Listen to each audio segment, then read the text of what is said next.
I'm going to teach you the one scale that you hear in almost every metalcore riff so you can start writing riffs like this.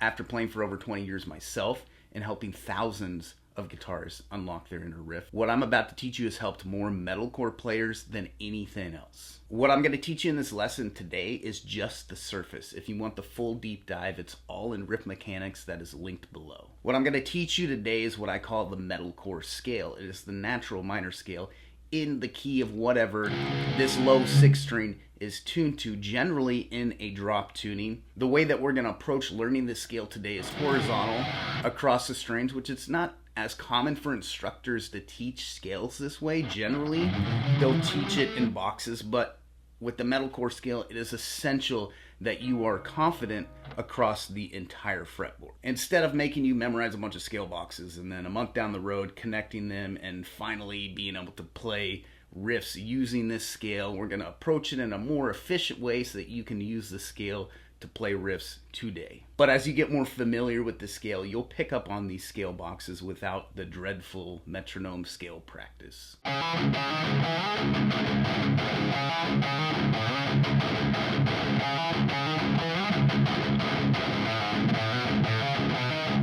We're going to learn this scale on just the bottom 3 strings, starting with the 5th string. Eventually you will want to learn them on the rest of the strings, most likely, but to be honest with you, most metalcore riffs are played just on those bottom 3 strings, so this is going to keep you busy for a long time. Every scale has a scale formula consisting of whole steps, half steps, or 1 fret and 2 fret intervals. The natural minor scale is whole, half, whole, whole, half, whole, and then whole back to the root note. We know that the root note, or the note that the scale is named after, is the open low string, but also the 12th fret, which is the same. It really doesn't matter what tuning you're in, it just matters that the root note is based off of that low string. So the root note on the 5th string is going to be on the 5th fret. That's an octave of this open string. So 5, 7, 8 is going to be the first 3 notes of the scale, and that's where the term 5, 7, 8 riff comes from.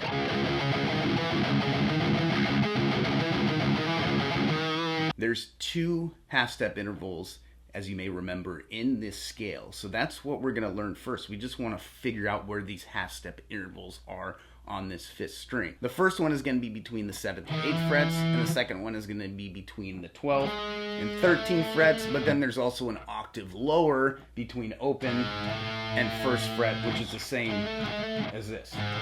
All the other intervals are going to be whole step intervals, or 2 frets apart. So the first thing you want to do is just memorize where these half step intervals are. So spend 5 or 10 minutes just noodling around, messing with just these half step intervals.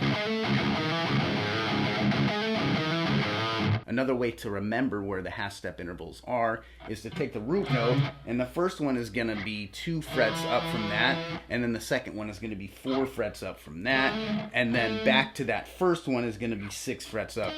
Once you practice these half-step intervals enough to where you're comfortable that you remember where they are, you don't really have to think about it, then start including in those whole step intervals and do the same thing and just noodle around.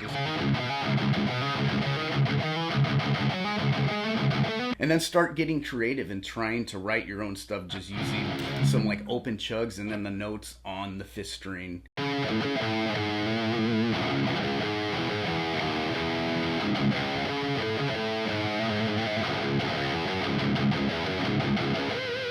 Then you just want to repeat this entire process on the low 6th string. So we know that the root on the low 6th string is here, and then also here.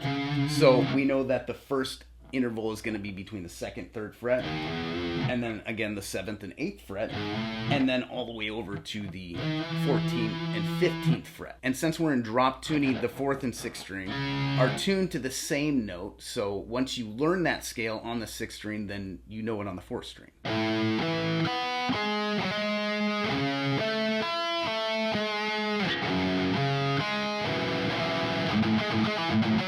So once you're comfortable riffing on all these 3 strings separately, then start combining notes on multiple strings.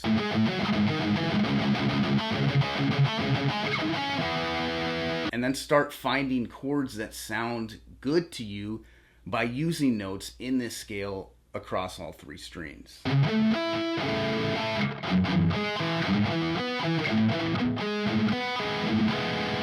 And honestly, if you take this approach, within an hour, you're going to be writing some awesome melodic metalcore riffs. And if you're ready to take your riffing to the next level, my full program, Riff Mechanics Roadmap to Metalcore Mastery, will teach you everything that you need to know to become a great metalcore guitarist. But here's the deal. It's only for serious players. If you're not ready to commit, it's not for you, and that's okay. But if you're ready to take your riffing to the next level, click the link below and let's get to work.